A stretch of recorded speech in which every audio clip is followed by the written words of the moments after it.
Saudar a todos com a paz do Senhor.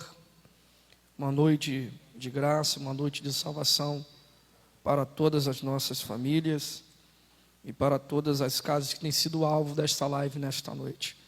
Antes de tudo, eu quero glorificar a Deus, não só pelo fôlego de vida, mas pela oportunidade a qual nos é dada de estarmos aqui buscando a Deus e comunicando a você e toda a sua casa.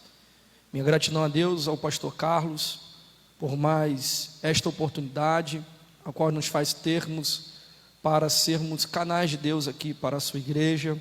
Deus continue abençoando a sua esposa, toda a sua família, minha amiga Karina e seu esposo, que são instrumentos de Deus para a minha casa, para me abençoar.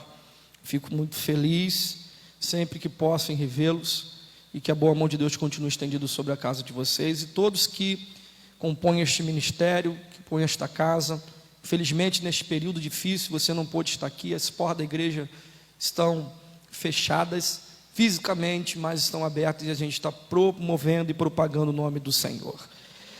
Nós estamos debaixo de um tema, e eu queria parafrasear este tema com o Evangelho do Senhor Jesus Cristo, escrito por Marcos, mas também faremos uma leitura de Salmos de número 121, tá? Então nós leremos Salmo 121, parafraseando com o Evangelho de Jesus Cristo, escrito por Marcos, no capítulo de número 4. Então nós faremos duas leituras. A primeira leitura que faremos é no tema proposto para esta noite, que é sobre o tempo de socorro. E o tema proposto, escolhido, está no Salmo de número 121, e eu vou ler aqui: elevo os meus olhos para os montes, de onde me virá o meu socorro? O meu socorro vem do Senhor, que fez os céus e a terra. Agora leremos também o Evangelho do Senhor Jesus Cristo, escrito por Marcos, no capítulo 4, versículo 35, está escrito assim: e naquele dia, sendo já tarde, disse-lhes: passemos para o outro lado. E eles, deixando a multidão, o levaram consigo, assim como estava no barco, e havia também com ele outros barquinhos. E levantando-se grande temporal de vento, subiam as ondas por cima do barco, de maneira que se enchia, e ele estava na popa, dormindo sobre uma almofada. Então o despertaram, dizendo-lhe: mestre, não se dá que pereçamos? E ele despertando, repreendeu o vento e o mar: cale-te, aquieta-te. E o vento se aquietou, e houve grande bonança. E disse-lhes: por que sois tão tímidos? Ainda não tendes fé? Então sentiram um grande temor e diziam uns aos outros: mas quem é este, que até o vento e o mar lhe obedece?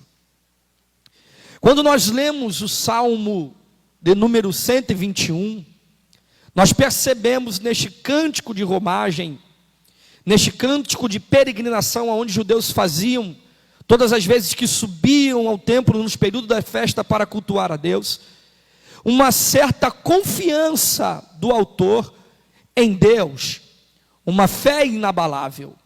E Deus tocou o meu coração para falar um pouco sobre fé, diante deste período difícil, a qual a humanidade nunca viveu antes. Quando nós se deparamos com o Evangelho de Marcos no capítulo 4, vai nos narrar o escritor que Cristo estava terminando a sua jornada de ensino. Ele estava dedicando seu tempo à multidão. Multidão esta que está sobre seus cuidados, na sua presença, recebendo lições, uma carga horária de ensinamentos concernentes a assuntos do reino, e em especial suas parábolas.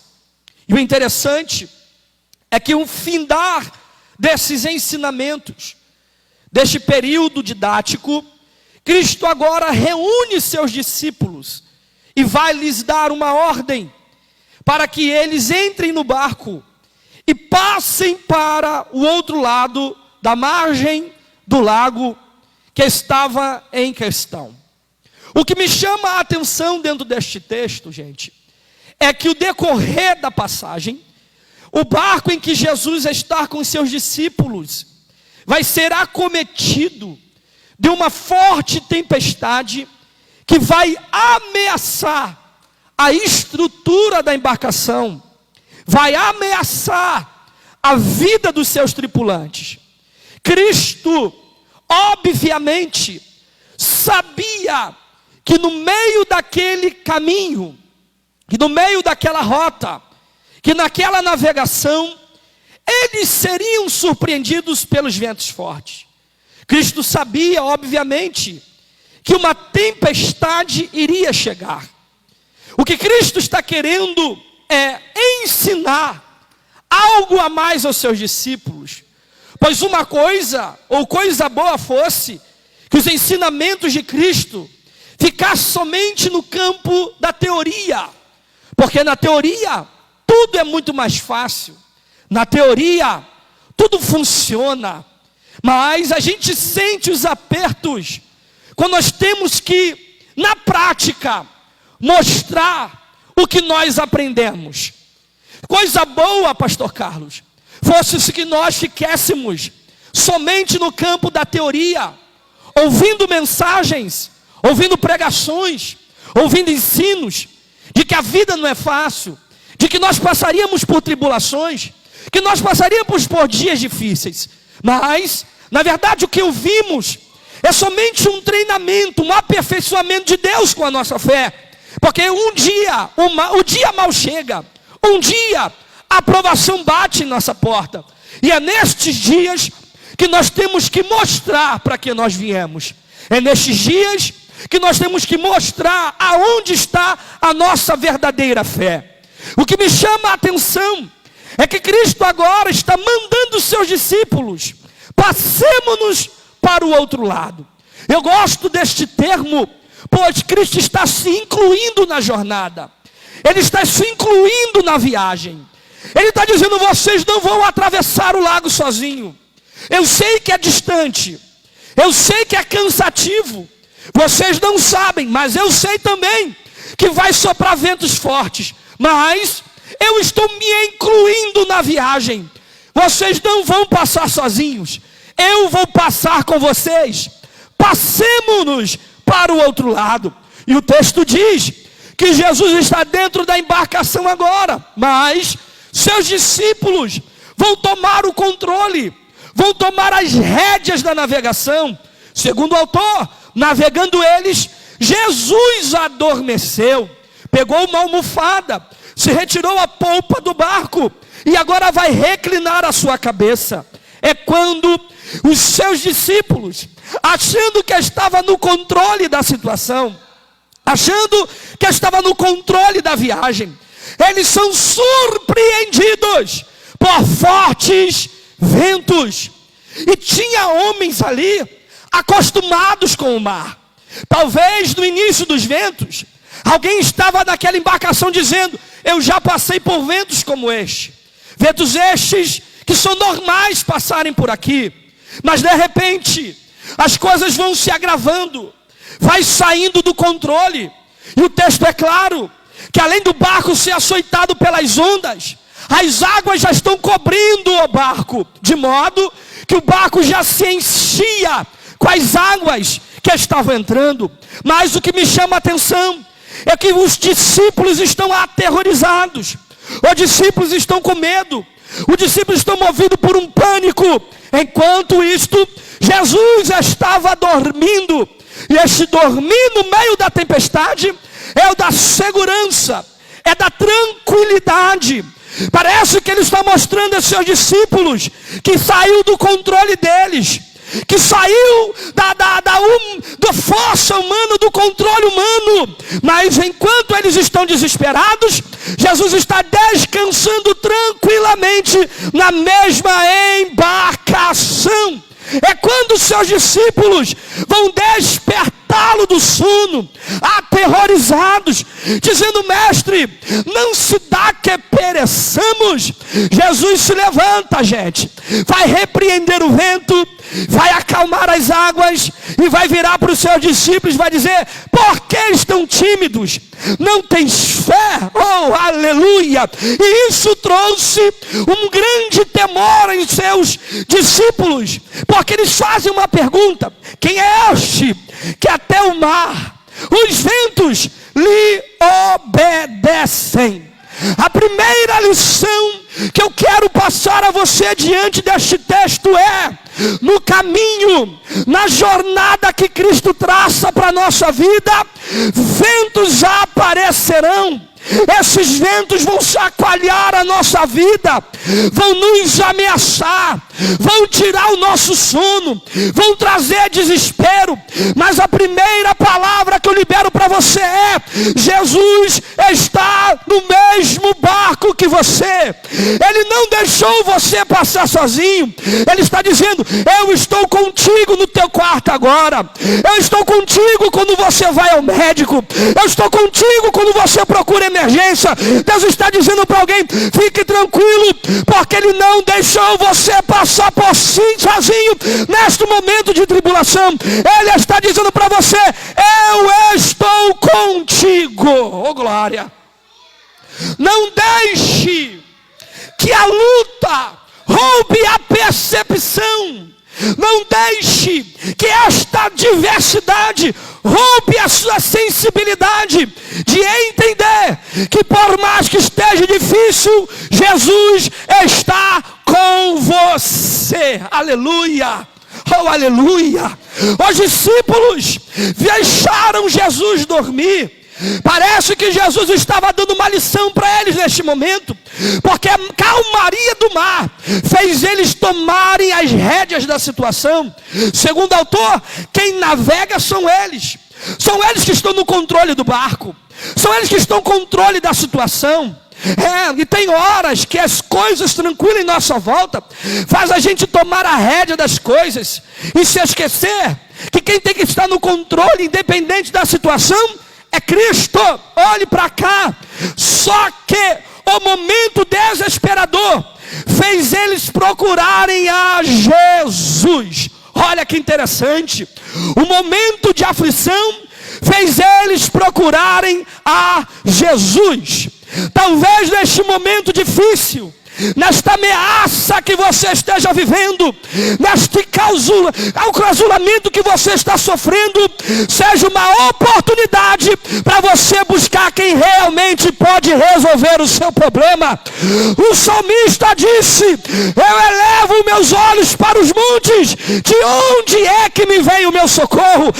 Ele tem a certeza de quem recorrer no dia da adversidade. O meu socorro vem do Senhor. Ei, esse vento está soprando, não é para te envergonhar e muito menos para te desviar. É uma oportunidade que Deus achou para encurtar a distância que você deixou. Eu repito, o tempo em que nós estamos atravessando não é o tempo de nós para espalharmos pavor, medo, mas é o tempo da gente se revestir de autoridade e buscar a presença daquele que pode resolver os nossos problemas. Eu vou falar. Tem gente que está no meio do vento forte, mas ele tem tempo para televisão, mas não tem tempo para Jesus. Tem gente que está vendo ameaça e tudo quanto é canto, quanto é rua. É notícia de morte na esquerda e na direita. Ele tem tempo para o WhatsApp, Facebook, Instagram, mas não tem mais tempo para buscar a Jesus. Ei. Talvez você esteja muito tranquilo na direção dessa embarcação. Aí o vento soprou, não é para te envergonhar, é para você encurtar esta distância e acordar quem você nunca deveria ter deixado dormir. despertaram. Parece que Deus está dizendo para alguém nesta hora: aprenda a despertar o teu milagre. Oh, aleluia, aleluia. Aprenda a despertar o seu milagre. Despertando Jesus. A Bíblia diz que Cristo se levanta, bem tranquilo, bem sereno. Levanta a mão e diz, repreendeu, perdão, o vento e o mar, dizendo: mar, cala-te. E de imediato fez-se uma grande bonança. O que Deus está dizendo para nós nesta noite é que Cristo repreendeu o vento e disse ao mar para se acalmar. Embora as águas estejam de confronto ao barco, embora as águas estejam agitando a embarcação, as águas não eram o maior problema, porque as águas somente são movidas pelo vento. Na verdade, o vento é que agita as águas. Se Cristo acalmasse somente as águas, provavelmente o vento agitaria novamente e outra tempestade se levantaria. Mas Jesus, na sua ciência, sabendo quem está causando a agitação nas águas, primeiro vai lhe repreender. E diz: vento, eu lhe repreendo. Mar, cala-te. Glória a Deus. Cristo primeiro vai na causa, para depois resolver o problema. Repare que o problema era as águas. O problema era a água entrando no barco. Mas quem causava? O vento.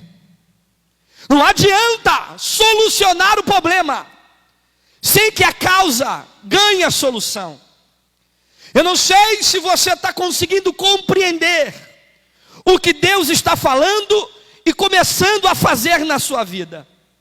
Talvez para você, Ele deveria solucionar o problema, as águas, o seu marido, seus filhos, o desemprego. Mas a gente precisa entender que existe uma causa por detrás desse problema. Algo que incita o problema. E aquilo que talvez passou desapercebido por você, para Jesus não passou.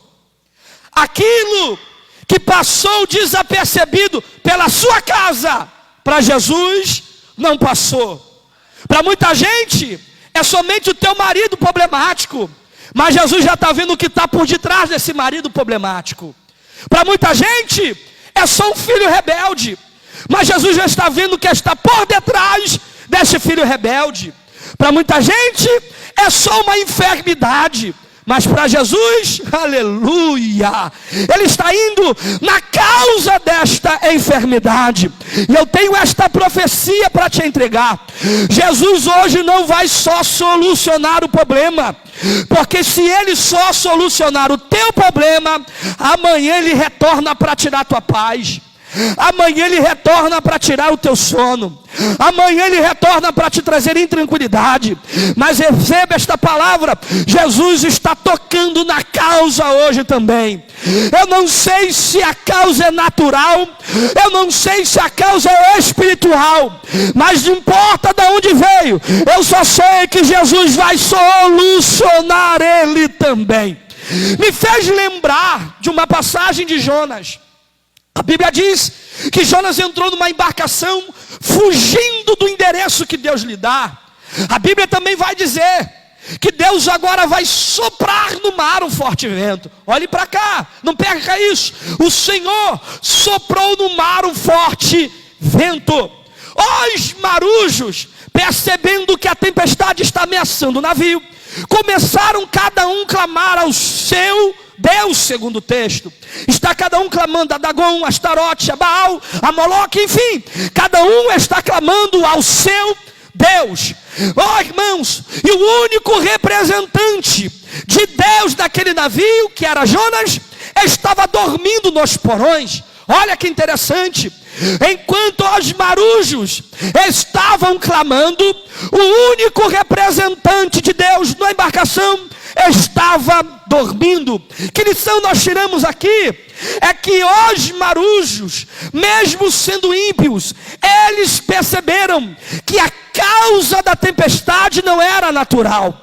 Eles tiveram a sensibilidade, a percepção de entender que os perigos que estavam circulando aquela embarcação não era de ordem natural, eram de ordem espiritual. E sabe qual é o problema de muita gente? É que tem tratado de forma natural aquilo que deve ser tratado de forma espiritual. Tem gente também que trata de forma espiritual aquilo que deve ser tratado de forma natural. Tem enfermidades que só o médico vai solucionar, mas tem enfermidades que o médico não soluciona, e é só a tua fé, é só Deus que pode resolver. Quando o problema é de ordem espiritual, tarja preta não resolve. Quando o problema é de ordem espiritual, escute isso aqui, o teu conselho não vai resolver. Quando o problema é de ordem espiritual, psicólogo não vai resolver. Aleluia. O CTI, o UTI não vai resolver. Só a mão de Deus para resolver. E Deus te colocou nesta terra para ser um agente de milagre. Só você pode despertar o milagre dessa embarcação. Só você pode despertar o milagre da tua casa e da tua família. Oh, glórias a Deus. Deus está dizendo, é um tempo de despertamento à minha igreja. É um tempo de despertamento para o meu povo. Aleluia.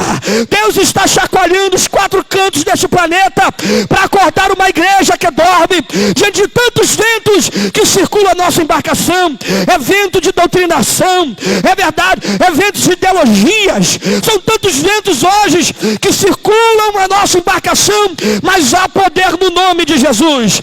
Eu fico com o Salmo de número 91. 1000 cairão ao meu lado, 10.000 à sua direita, mas nós não seremos atingidos, porque aquele que está na tua embarcação é fiel de garantir a nossa chegada. Aleluia. Jesus disse, passemos. Ele disse, vocês vão chegar lá, mas não disse que seria fácil.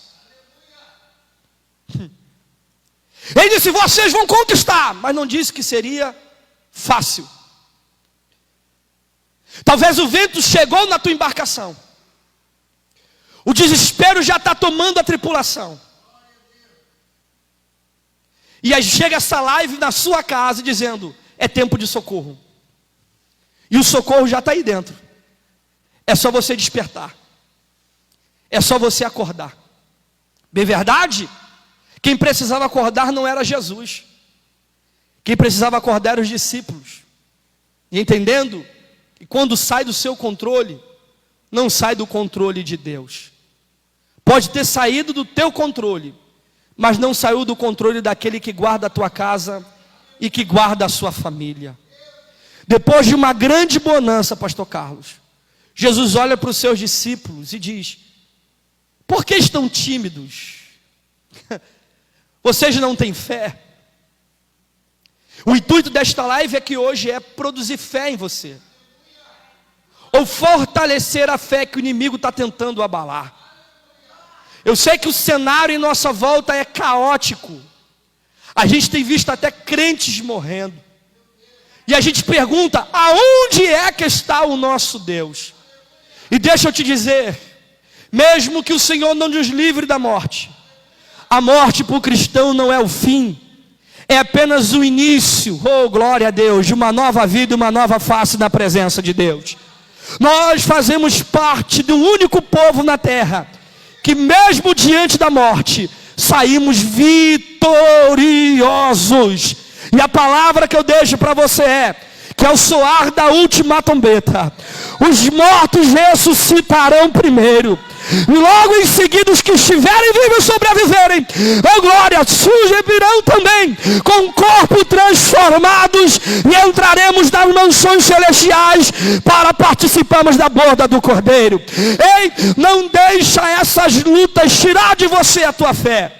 Não deixe este vento tirar de você a firmeza e a confiança que você tem em Deus.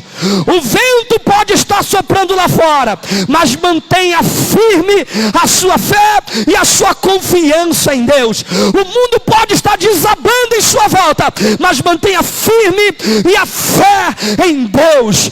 Aleluia, aleluia. E o maior perigo do texto, para a gente finalizar, é as águas que estavam entrando dentro do barco. Talvez você ligue a televisão, é notícia de desastre, de morte para tudo quanto é lado. E as águas têm entrado dentro de você, abalando o teu psicológico, o teu emocional. Oh, aleluia. Talvez as águas externas tenham tentado inundar o teu coração, e você já não consegue sair desse quarto. Você já não consegue reagir. Você só chora. O pânico se instalou na sua vida, e Deus está dizendo: tu não tem fé? Eu já estou acalmando esta tempestade. Isso foi só para você ter mais experiência. Isso foi para você só conhecer melhor o poder do Deus que você serve. Já quero convidar o Luciano aqui para a gente finalizar. Eu quero finalizar essa palavra com uma oração. Eu quero abençoar você com uma oração, porque talvez você se viu dentro desse texto. Estava fazendo o que Deus quer, obedecendo a ordem de Deus, mas o vento surpreendeu sua embarcação. E a gente logo questiona: será que eu estou no caminho errado? Parece que quanto mais perto do objetivo que Jesus traçou, mais difícil fica a viagem. Os ventos não é para te desanimar, é apenas um sinal de Deus que você está no caminho certo. É apenas mais uma lição que Deus quer te ensinar. Eu costumo dizer que as lutas mais difíceis são dadas para os melhores guerreiros. Não, Deus não te colocou neste vento para te perder, mas é para você se fortalecer em Deus. Eu tenho certeza que no final disso tudo, tu vai se levantar como Jó. Antes da luta, eu era um, e depois da luta, eu sou outro totalmente diferente. Jó disse: antes só conheci o Senhor de ouvir falar, mas depois do vento forte, agora os meus olhos o veem. Então aproveita neste período de vento para se aproximar de jejum, para se aproximar da palavra, para se aproximar da oração e despertar o seu milagre. Receba a cura, receba a paz, receba a graça de Deus na sua casa e no seu lar, para a glória de Deus Pai. Amém. Pastor Carlos, obrigado pela oportunidade, e que Deus continue abençoando a todos vocês.